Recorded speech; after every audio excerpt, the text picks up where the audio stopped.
In this session, we'll be discussing about the arbitrary waveform generator. So this arbitrary waveform, it is defined as a waveform which is not having any predefined shape or characteristics. Its amplitude and frequency can vary in a random manner. It can produce periodicity at some times and non-periodicity at other times. So the arbitrary waveforms which are generated randomly without any predefined amplitude and frequency, they possess periodicity at some times and non-periodicity at other times. So we are having a digitally based signal source in arbitrary waveform generator which is capable of generating any waveform within the published limits of bandwidth, frequency range, accuracy and output level.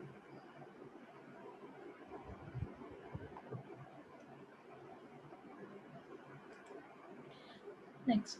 So how we are generating this arbitrary waveform is by superimposing either the noise or DC offset voltages upon a standard signal, or by introducing gaps between the waveform bus, or by performing various modulations, an arbitrary waveform can be generated.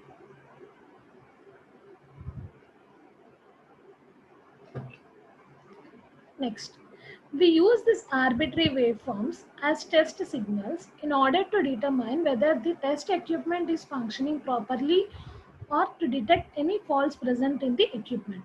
So whenever we are using this arbitrary waveform, these are mainly used for testing purpose. If we want to test any equipment, we'll apply this signal as the input for the test. So if that signal is detected, then it is indicated as that equipment is functioning properly, or if signal is distorted, it is noted that the equipment is having faults. This arbitrary waveform generator is mainly used for digital signal generation. It generates digital signals. That generated signal may be either a periodic waveform as the user defines, or it can be generating the waveform based on the digital data stored in the random access memory. So what does the digital data contain? The digital data gives the information of the constantly varying voltage levels of an AC signal with or without DC content. So arbitrary waveform is generating digital signals. So what does the digital signal data contain? It is varying voltage levels of an AC signal with or without DC content. Next, in this type, a CRO is used to measure a waveform in which the data is sampled.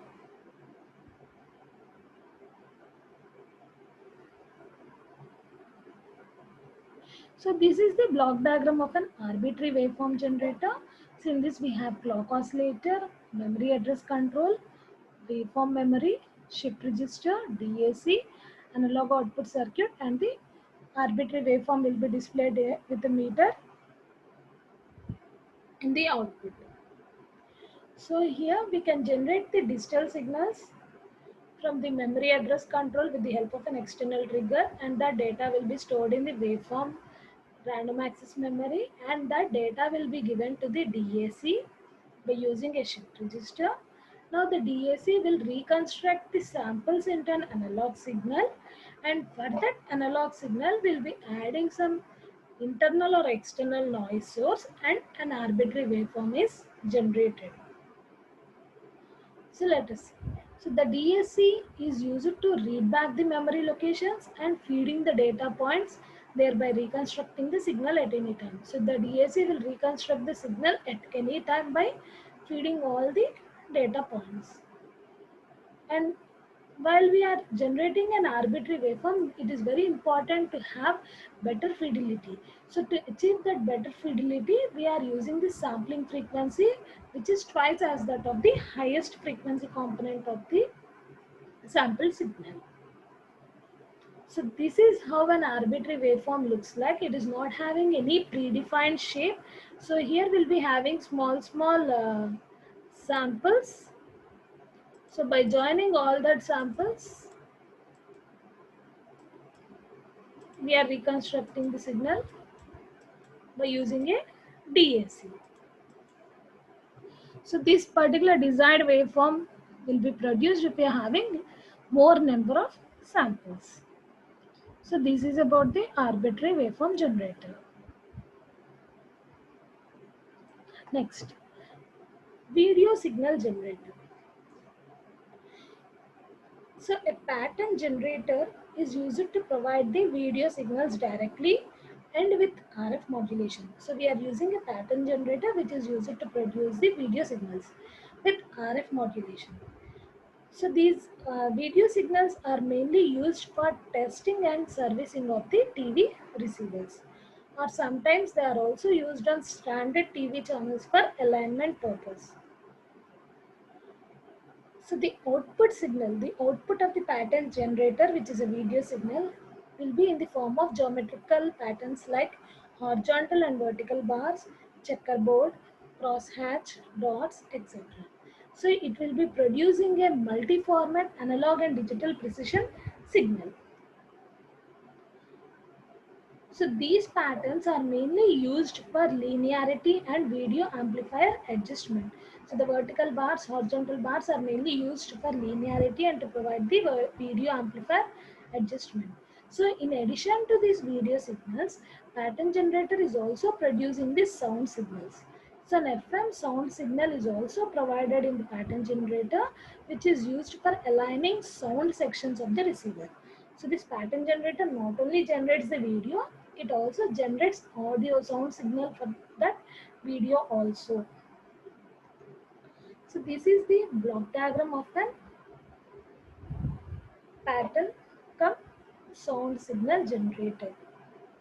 So in this we have one vertical bar generator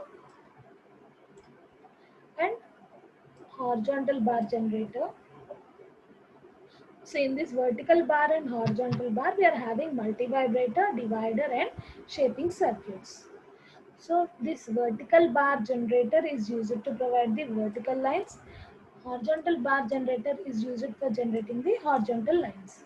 So when we are using both horizontal and vertical bars, they produce checkerboard and crosshatch. They produce checkerboard and crosshatch. Next, when these both switches are off, it produces widescreen. Okay. Next, we can also control the frequency of the vertical bars and horizontal bars. We can also vary the frequency. By varying the frequency, we can also reduce the number of horizontal lines and vertical lines. So on the front panel, we have a frequency control, which is used for varying the horizontal bars and vertical bars. So if we are using crosshatch and checkerboard, we can easily align the horizontal lines and vertical lines. Next. So we are also having a blanking and gating pulse generator, which is generated by the master oscillator, which will generate these pulses to the vertical bar and horizontal bar. Next, master oscillator will also generate sync generation and delay circuit. So it produces sync pulses, and that sync pulses and this crosshatch and checkerboard pattern are together displayed in the pattern video signal and sync adder. Next, this is the sound signal. How the sound signal is generated is by using 1 kHz tone generator, FM modulator. We are having an VHF AM modulator channel carrier. So here the modulated sound signal will be generated, and here we will be having the composite modulated RF output. So let us see the block diagram. So we are having two stable chains of multivibrators, dividers and pulse shaping circuits, which are used for vertical bar and horizontal bar generators, and one chain of multivibrators, dividers and pulse shaping circuits are below the line frequency to produce the horizontal bars, and the other is above the line frequency, that is 15,625 Hz to produce vertical bars. Next, the signals which are generated from here, the horizontal bars and vertical bars, are modified into short duration pulses, which then fed to the video section of the receiver along with the sync pulse train, which produce fine lines on the screen. Next. The multivibrator produces a square wave video signal at m times the horizontal frequency to provide m vertical black and white bars. So if we observe here, vertical bar is denoted as mh. Horizontal bar is denoted as NV. So when we want to generate horizontal and vertical bars, so here the multivibrator produces a square wave video at m times the horizontal frequency to produce m vertical black and white bars. So it produces m vertical black and white bars. That is the checkerboard pattern. How the pattern is generated is here. Vertical bar generator will be producing square wave video signal at m times the horizontal frequency. After every m cycles, horizontal blanking pulse triggers the multivibrators for synchronizing the bar signal on every line. A control on the front panel of the video pattern generator enables variation of multivibrators frequency to change the number of bars. We have already discussed it. Next, similarly, square wave pulses are derived either from 50 Hz mains of the master oscillator or used to trigger another set of multivibrator to generate square wave video signals. These are generated at n times the vertical frequency. Horizontal signals are generated n times the vertical frequency. On feeding the video amplifier, these horizontal black and white bars are generated. Next, the number of horizontal bars can also be varied by a potentiometer. You can also vary the number of horizontal bars by a potentiometer, which controls the switching rate of the corresponding multivibrator. Next, the provision of switches in the signal path of the two multivibrator enables the generation of the various patterns. Suppose if MH and MV switches are off, blank white screen will be visible. When MH is on, vertical bars are produced. When NV is on, horizontal bars are generated. Suppose if both the switches are on, a crosshatch pattern will be produced. Next, this horizontal bar pattern is used for checking vertical linearity, and vertical bar pattern is used for checking the horizontal linearity. While the crosshatch pattern formed by the vertical and horizontal lines, linearity can be adjusted more precisely because any unequal spacing of the lines can be discerned. Next, picture centering and aspect ratio can also be checked with the crosshatch pattern by counting the number of squares on the vertical and horizontal sides of the screen. So we can also count the number of squares on the horizontal side as well as the vertical side. From that we can obtain the picture centering and aspect ratio.